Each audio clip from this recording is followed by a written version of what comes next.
अस्सलाम वालेकुम स्टूडेंट्स, आप मेरा चैनल देख रहे हैं अकाउंटिंग विद सर उमैर और मैं आपके साथ इंशाल्लाह अकाउंटिंग पर मैं आपको चीज़ें गाइड करूंगा, बताऊंगा। Inter graduation, BBA, MBA, MCom, जो भी अकाउंट्स में बच्चों के इश्यूज़ होंगे इंशाल्लाह उसको हम यहाँ पर डिस्कस करेंगे। और जो आपकी क्यूरीज होंगी फिर वो आप मुझे कमेंट सेक्शन में पूछ सकते हैं मुझसे। लिमिटेड टाइम होगा जिसमें मैं आपको रिप्लाई करूंगा, ठीक है? तो stay with us. Now student, first lecture of accounting for first year commerce, introduction, definition of accounting. What is accounting? Accounting is the language of business. Simple definition accounting की कि अकाउंटिंग लैंग्वेज है business की, ठीक है? अगर हम business की बात करते हैं तो बिज़नेस किसे कहते हैं ये तो स्टूडेंट आपको पता ही है, कारोबार को कहते हैं, ठीक है? कारोबार किसी भी किस्म का हो सकता है और यहाँ पर हम अकाउंटिंग में जो बात करेंगे वो सिर्फ कारोबार की करेंगे, बिज़नेस की करेंगे, ठीक है? और फिर हम इसके बारे में देख लेते हैं कि ये अकाउंटिंग होती क्या है। तो मैंने आपको बताया कि लैंग्वेज है बिज़नेस की एक लैंग्वेज है ये। और डेफिनेशन अगर हम इसकी देख लें तो ये इसकी डेफिनेशन हो गई। Accounting is the art of recording, classifying and summarising in terms of money transactions and events which are part at least in a financial character and interpreting the result thereof। क्या मतलब समझ आया हमें इससे कि accounting art है recording का। Recording का मतलब होता है नोट डाउन कर लेना, क्लासीफाई अलग अलग करना, डिवाइड कर लेना, समराइज मुख्तसर करना उन चीज़ों को जिनका ताल्लुक मनी ट्रांजैक्शन से हो, पैसों की लेन देन से हो या पैसों से हो, उनको अपने पास रिकॉर्ड, क्लासीफाई या समराइज़ करना क्या कहलाती है? अकाउंटिंग। ठीक है स्टूडेंट, ये तो आप लोग ने समझ ही लिया कि अकाउंटिंग क्या होती है। इसी एक डेफिनेशन जो है वो मैं यहाँ पर बोर्ड पर अभी लिख दूँगा, ठीक है? और अकाउंटिंग की डेफिनेशन मैं बोर्ड पर लिखता हूँ, ये आप लोग नोट डाउन कर सकते हैं। Art of recording,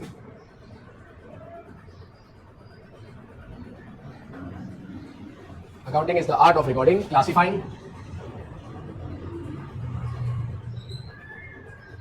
and summarizing in a significant manner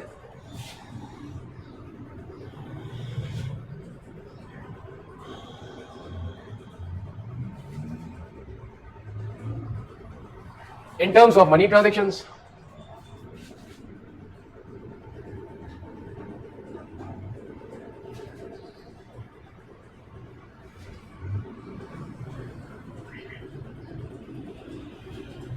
and events which are part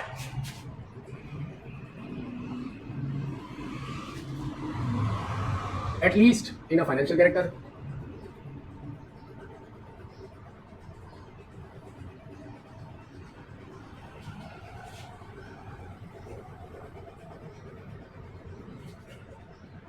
and interpreting the result thereof।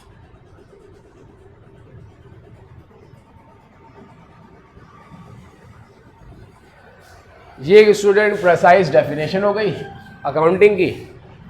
ये डेफिनेशन है AICPA, American institute of certified public accountant. इस ऑर्गेनाइजेशन ने ये डेफिनेशन दी अकाउंटिंग की, ठीक है student? Accounting art है recording, classify, summarising उन चीज़ों का जिनका ताल्लुक पैसों के लेन देन से हो, उनको हम अपने पास रिकॉर्ड कर लें, सेव कर लें, समराइज़ कर लें, उसे हम क्या कहेंगे? अकाउंटिंग। AICPA की डेफिनेशन होगी। अच्छा, इसके बाद आ जाइए अकाउंटिंग क्लासिफिकेशन ऑफ अकाउंट्स पर। अकाउंट्स को हम कितने हिस्सों में तकसीम कर सकते हैं? अकाउंट्स टोटल 5 किस्में इसकी, जिसमें एसेट्स, लाइबिलिटीज़, रेवेन्यू, एक्सपेंस और देन ओनर इक्विटी। तो यहाँ पर मैं आपको डिटेल में बता देता हूँ कि अकाउंट्स कितने किस्म के हैं, जिसको हम क्लासिफिकेशन ऑफ अकाउंट्स कहते हैं।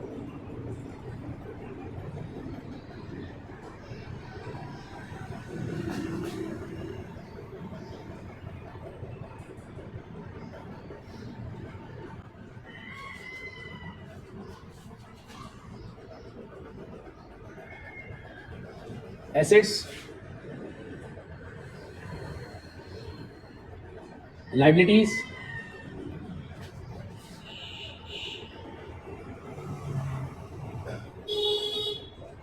ओनर इक्विटी,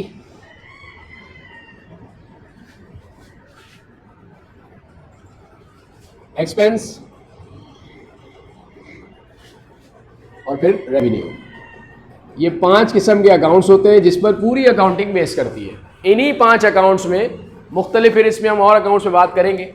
पहले अगर हम देख लें तो ये 5 किस्म के अकाउंट्स हैं जिसको हम 5 हिस्सों में, अकाउंट्स को 5 हिस्सों में तकसीम कर सकते हैं। ठीक है। एसेट्स, स्टूडेंट एसेट्स क्या होता है इसके बारे में थोड़ा सा बता दूं। एसेट्स हम कहते हैं, उर्दू में अगर आसानी से समझ में आ जाए तो उसके लिए हम इसको कह सकते हैं असासा। लाइबिलिटीज, इसको हम कहते हैं वाजिबुल अदा।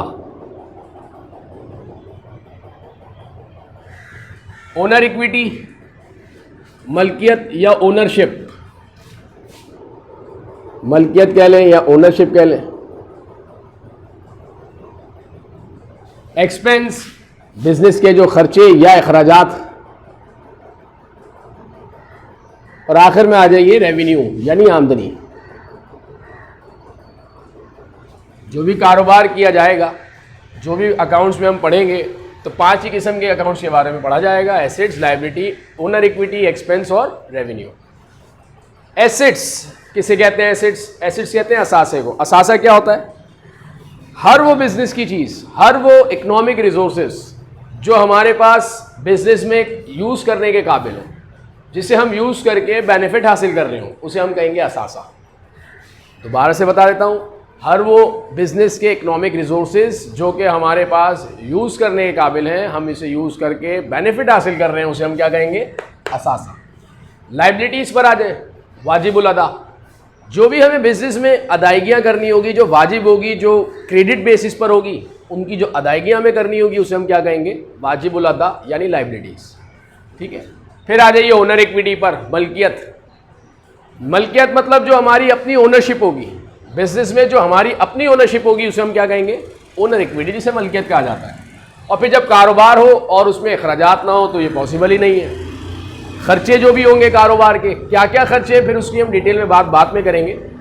एक्सपेंसेस जिसे हम कहेंगे खर्चे। और आखिर में आ जाइए रेवेन्यू। कारोबार है तो जाहिर सी बात है कि कारोबार का मतलब ही प्रॉफिट अर्न करना है, और प्रॉफिट अर्न करने के लिए रेवेन्यू का होना तो ज़रूरी है। और रेवेन्यू क्या होता है? आमदनी। ठीक है, जो भी बिजनेस की हमारी इनकम होगी। अब इसको हम डिटेल में देख लेते हैं, इसको हम डिटेल में देख लेते हैं।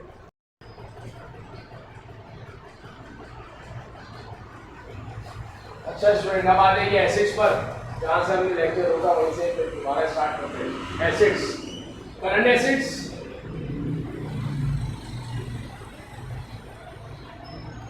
और एक हम कह सकते हैं इसको fix assets.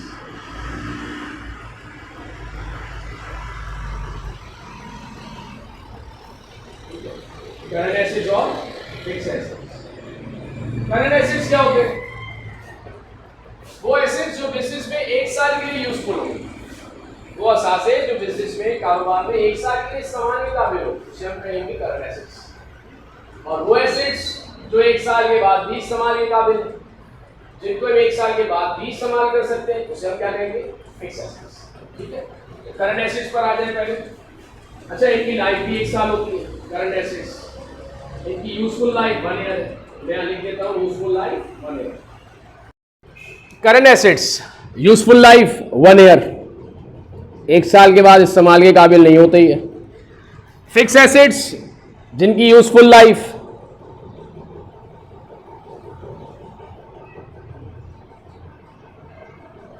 3 to 5 years, even more।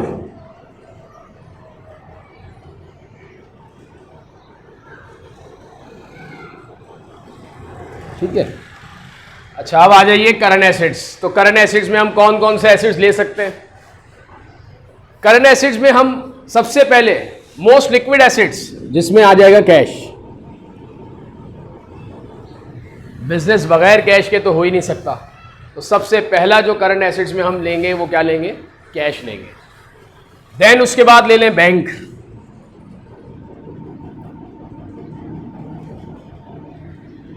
Business में जो कैश, कारोबार में रखा हुआ कैश है, वो तो कैश कहलाएगा।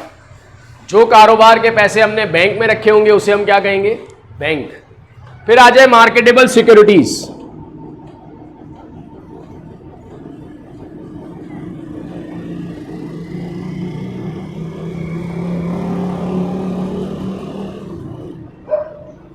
मार्केटेबल सिक्योरिटीज वो सिक्योरिटीज जो मार्केट में ट्रेडिंग होती हो, जिसकी मार्केट में जिनकी सेल परचेज होती हो। तो यहां पर हम इसमें बॉन्ड्स ले सकते हैं, हम यहां पर शेयर्स ले सकते हैं, हम यहां पर और ऐसे सर्टिफिकेट जिनकी बाइंग ट्रेडिंग होती हो मार्केट में, उसको हम क्या कहेंगे?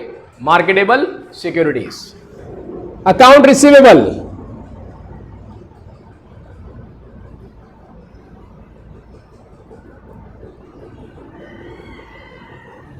अकाउंट रिसीवेबल बिजनेस हो और क्रेडिट पर ना हो, ये पॉसिबल नहीं है करंट एरा में, क्योंकि कोई बिजनेस बगैर अकाउंट के या क्रेडिट पर आज सरवाइव नहीं कर सकता।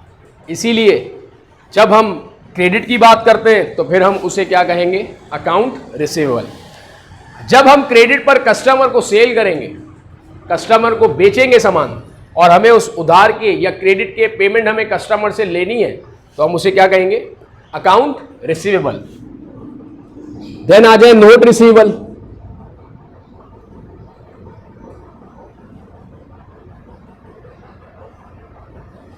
नोट रिसीवेबल, नोट रिसीवेबल क्या होता है?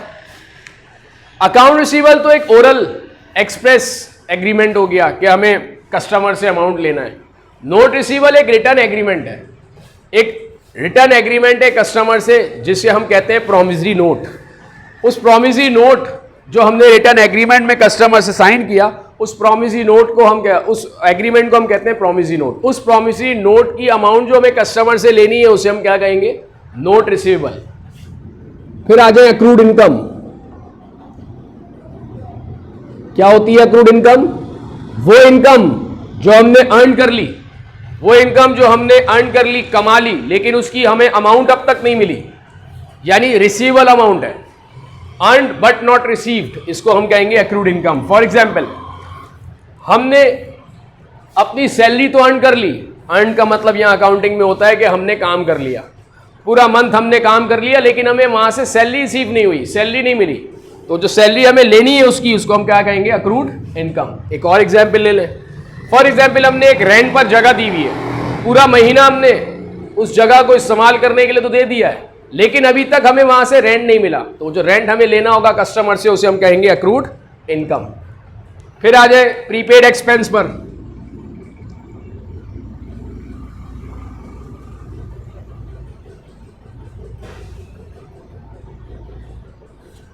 प्री का मतलब पहले, पेड का मतलब पे करना, तो फिर प्रीपेड का मतलब हुआ पहले पे करना, एक्सपेंस होने से पहले पे करना।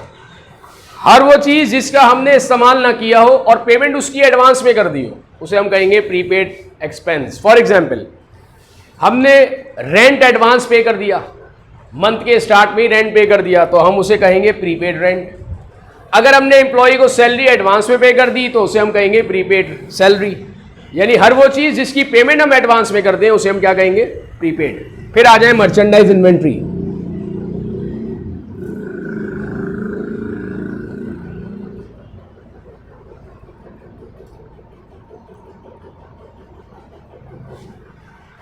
मर्चेंडाइज इन्वेंट्री, जिसका हम बिजनेस करते हैं, जिस चीज का हम बिजनेस कर रहे हैं, जो हम ट्रेड कर रहे हैं, उसे हम कहेंगे मर्चेंडाइज इन्वेंट्री। फॉर एग्जाम्पल, अगर एक मेडिसिन केमिस्ट की बात कर लें, तो जो भी उसके पास मेडिसिन रखी हुई है सेल आउट करने के लिए, वो कहलाएंगी उसकी मर्चेंडाइज इन्वेंट्री। फॉर एग्जाम्पल, एक स्टेशनरी का बिजनेस है, जितने स्टेशनरी के आइटम्स हैं, पेन हो गया, बुक्स हो गई, कॉपीज हो गई, स्टेपलर हो गए, ये सब क्या कहलाएंगी? उसकी मर्चेंडाइज इन्वेंट्री। फिर आ जाए सप्लाईज पर।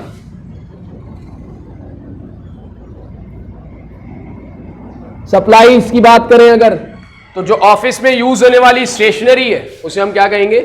सप्लाईज। फॉर एग्जाम्पल, एक ऑफिस है जिसमें स्टेशनरी में आपको पता ही है कि क्या क्या ले सकते हैं हम, pen, scale, rubber, pages, file, stapler, pen, ये सब क्या कहलाएंगी? सप्लाईज। एक बिजनेस की बात कर लें, तो बिजनेस में जो शॉपिंग बैग्स हो गए या और ऐसी चीजें हो गई जो सेल आउट करने के लिए तो नहीं है, लेकिन बिजनेस में यूज करने के काबिल है, तो उसे हम क्या कहेंगे? सप्लाईज। फिक्स एसेट्स की बात करते हैं हम, तो फिक्स एसेट्स मैंने अभी जैसे आपको बताया कि इनकी लाइफ 3 से 5 साल होती है, इवन मोर भी हो सकती है। अच्छा, इसमें भी 2 तरह के एसेट्स होते हैं फिक्स एसेट्स में। एक होता है आपके पास टेंजिबल एसेट्स और एक इनटेंजिबल एसेट्स। पहले टेंजिबल एसेट्स पे बात कर लें।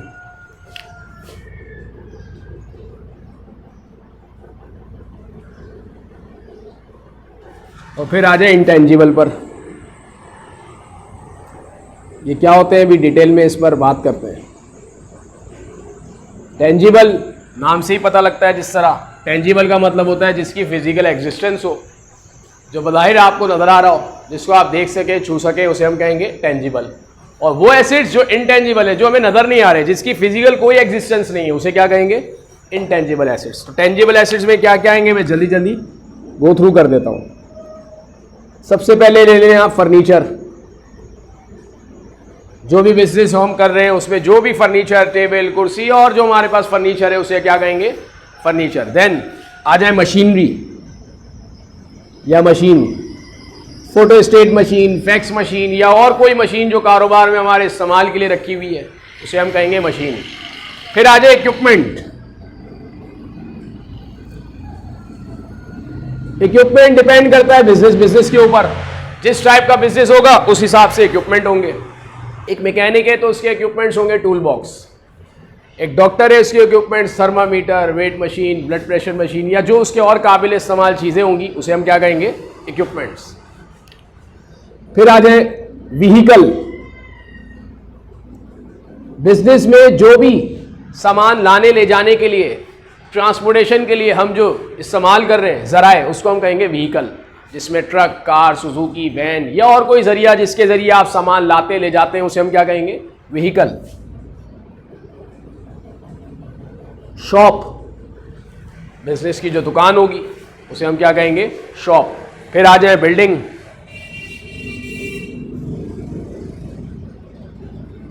वो बिल्डिंग जो बिजनेस में इस्तेमाल के लिए है, जिस पर हम बिजनेस कर रहे हैं या जो हमारी अपनी ओनरशिप है, मलकियत है। और आखिर पे आ जाए लैंड।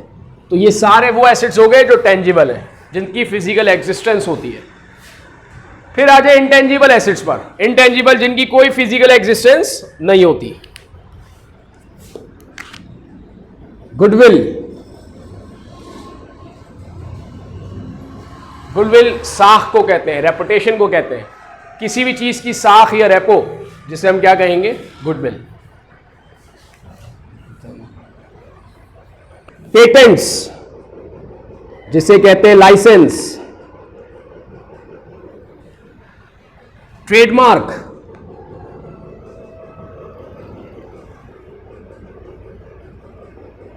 कॉपीराइट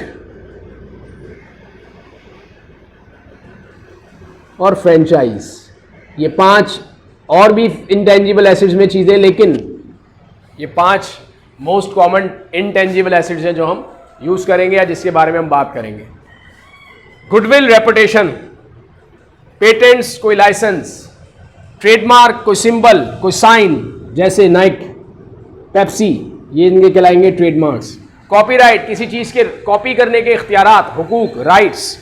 और आखिर में फ्रेंचाइज या ब्रांच। तो ये सारे इंटेंजिबल एसेट्स हो गए। तो स्टूडेंट्स, ये हो गए सारे करंट एसेट्स जिसकी मैंने आपको यहाँ पर नोट डाउन करा दिया, लिस्ट डाउन कर दिया। उसके अलावा फिक्स एसेट्स में मैंने आपको 2 बातें बताई, एक टेंजिबल और एक इंटेंजिबल एसेट्स। एक टेंजिबल एसेट्स और एक इंटेंजिबल एसेट्स। स्टूडेंट, यहाँ पर हम इसको रोक रहे हैं। इंशाल्लाह नेक्स्ट इसके आगे जो मज़ीद अकाउंट्स जो मैंने आपको समझाने हैं, liability, owner equity, revenue, expense, वो इंशाल्लाह अगली वीडियो में देखेंगे। अब चूँकि मेरी क्लास का भी टाइम है, टाइम थोड़ा लिमिटेड होता है मेरे पास, तो जो अवेलेबल टाइम था, फ्री टाइम था, मैंने उसमें आपको ये कॉन्सेप्ट्स क्लियर कर दिए। आप टच में रहेंगे तो इंशाल्लाह लायबिलिटी, ओनर इक्विटी, एक्सपेंस और रेवेन्यू हम अगली वीडियो में डिस्कस कर लेंगे।